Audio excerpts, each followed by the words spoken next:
나는 전봉준. 키가 작아서 사람들은 날 녹두라 불러. 난 비록 가난했지만 큰 꿈이 있었지. 하늘처럼 높은 전봉준은 커서 동학에 들어가게 됩니다. 그리고 동학 농민운동의 지도자가 되어 녹두 장군이라고 불리게 되죠. 그가 이끌었던 동학 농민운동은 농민들이 중심이 되어 조선 사회의 개혁을 주장하고 외세의 침략에 반대했던 운동이었는데요. 그럼 이번 시간에는 농민 중심의 개혁운동, 동학 농민운동에 대해서 알아보도록 하겠습니다.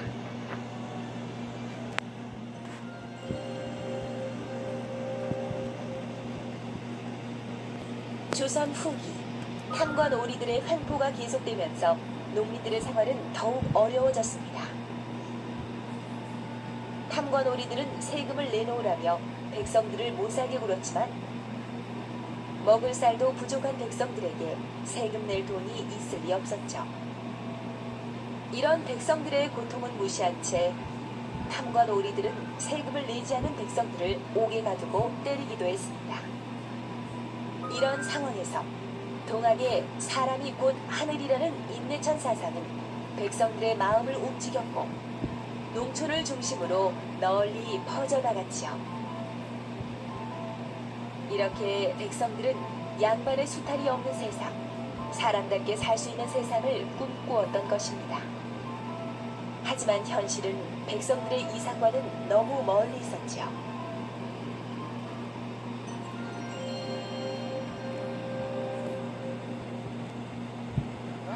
우병갑이 이 풍야의 땅내 꼴라 도안이 돌아올 지금 이 고급 땅은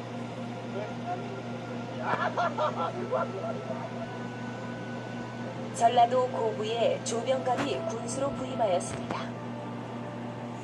전라도 지역은 곡창지대여서 다른 지역보다 탐관오리의 수탈이 심했는데요. 그 중에서도 고부 군수 조병갑의 횡포는 따라올 자가 없었습니다.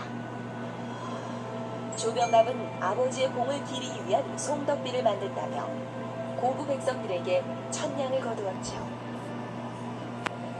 당시 소 한 마리의 값이 5냥이었다고 하니 천냥은 지금의 10억 정도 되는 어마어마한 돈이었답니다. 그리고 부모에게 효도하지 않은 죄, 남녀간의 풍습을 어지럽힌 죄, 가족들이 화목하지 않은 죄 등 말도 안 되는 여러 가지 이유를 들어 백성들에게 2만 냥이 넘는 많은 돈을 거두었습니다. 이뿐만 아니라 농사 짓는데 가장 중요한 물에도 세금을 매겨 농민들을 더욱 힘들게 했습니다. 이렇게 제멋대로 세금을 걷어들이는 조병갑에 대한 농민들의 분노는 점점 커져갔습니다. 하지만 이를 바로잡아달라는 농민들의 호소는 아무도 들어주지 않았지요. 결국 농민들의 불만은 폭발하게 됩니다.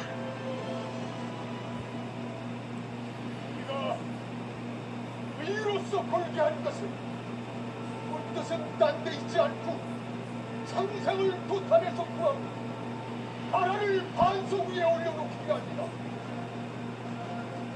조병갑의 무자비한 착취에 대항해 동학교도들과 농민군은 전봉준을 지도자로 하여 봉기하였습니다. 다른 지역의 농민들도 이 소식을 듣고 속속 모여들어 농민군의 규모도 커졌지요. 동학 농민운동이 한 고을의 문제가 아닌 농민들, 나라 전체의 문제를 해결하기 위한 운동으로 발전한 것입니다.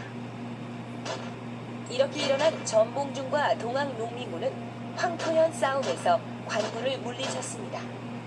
정부군은 농민군들에게 속수무책으로 무너졌고 농민군은 전주성을 점령하였지요. 전주성이 농민군에게 함락되었다는 소식에 놀란 정부는 청나라에 구원병을 요청하였습니다. 그러자 일본도 재빠르게 조선에 군대를 파견하였습니다. 그런데 이렇게 청군과 일본군이 함께 조선에 들어오게 되자 이는 또 다른 위협이 되었습니다. 결국 동학 농민군은 청군과 일본군의 철수를 주장하며 스스로 해산을 하였습니다. 그리고 전봉주는 집강소를 설치하여 치안을 바로잡고 농민들을 위한 개혁을 추진하였지요. 하지만 청과 일본은 철수하라는 동학 농민군의 주장을 받아들이지 않고 조선에 대한 주도권을 잡기 위해 한반도에서 전쟁을 벌였습니다. 이 전쟁이 바로 청일전쟁입니다. 이 전쟁에서 승리한 일본은 이제 청의 눈치를 보지 않고 조선을 장악하려 하였지요. 일본의 이러한 행동에 동학 농민군은 다시 봉기하였습니다. 일본군을 몰아내기 위해 다시 일어난 동학 농민군은 우금치에서 일본군과 치열한 전투를 벌였지만 일본군의 우수한 화력을 이기기엔 역부족이었습니다. 결국 농민군은 일본군에 크게 패하였고 지도자였던 전봉주는 순창에서 체포되어 처형당하고 말았습니다. 동학 농민운동은 수많은 농민들의 희생에도 불구하고 일본의 화력에 밀려 결국 좌절되고 말았지만 조선에 많은 영향을 주었습니다. 먼저 동학 농민군의 뜻은 이후 일본의 침략에 대항하는 의병 항쟁으로 이어졌고 조선을 개혁하고자 했던 농민들의 마음이 온 백성에게 전해졌지요. 또한 농민들의 요구를 토대로 조선의 근대화 개혁인 갑오 개혁이 이루어지게 됩니다.